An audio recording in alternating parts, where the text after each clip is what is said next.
Je, unajua kwamba wengi wanafanya kazi kwa bidii kila siku, lakini kipato chao hakiongezeki?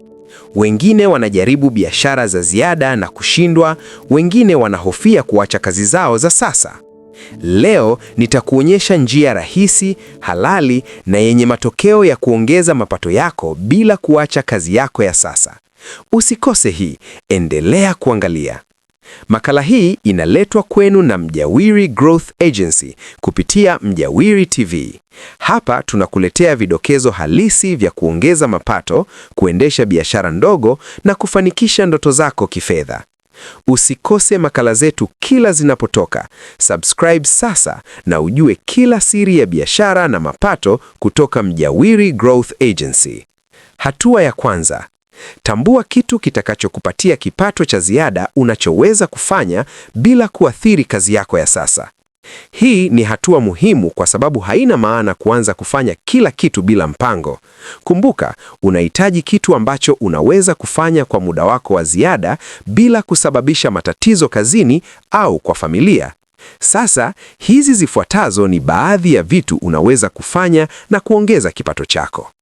Moja, freelancing online. Kama una ujuzi wa kutengeneza websites, kuandika makala au graphic design, unaweza kupata mapato kupitia platforms kama Fiverr au Upwork. Mbili, kuuza bidhaa mtandaoni. Huenda ni bidhaa ndogo unazopata kwa jumla na kuuza kwa rejareja kupitia WhatsApp, Facebook Marketplace au Instagram. Tatu, dropshipping. Unauza bidhaa bila kumiliki stock. Unapata profit kwa kusell bidhaa online na supplier anasafirishia kwa mteja. Nne, huduma za jirani au community services. Mfano, kuendesha delivery, kuosha magari au kusaidia watu wanaohitaji huduma maalum. Tano, affiliate marketing. Unapromote bidhaa za wengine online, ukipata sale, unapata commission. Sita, kusambaza ebooks au templates. Kama una knowledge maalum, unaweza kuunda ebook au template na kuuza mtandaoni. Saba, tutoring au coaching. Ikiwa una ujuzi fulani, unaweza kutoa masomo kwa online au mtu kwa mtu kama somo la kompyuta, biashara au lugha. Kila kipengele cha listi hii kinaweza kufanywa kidogo kidogo, hatua kwa hatua.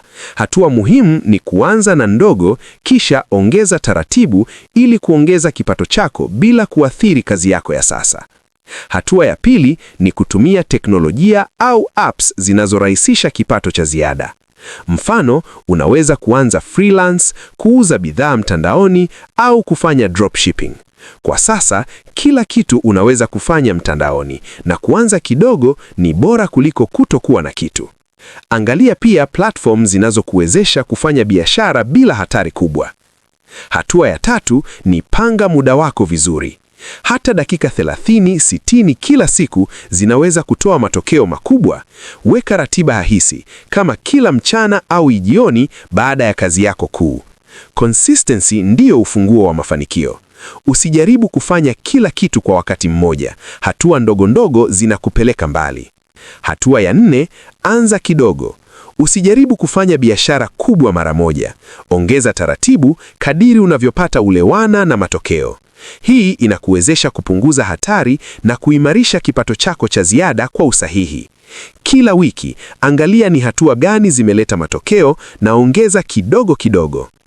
Hatua ya 5, pima matokeo yako kila wiki. Angalia ni nini kinafanya kazi na nini hakifanyi.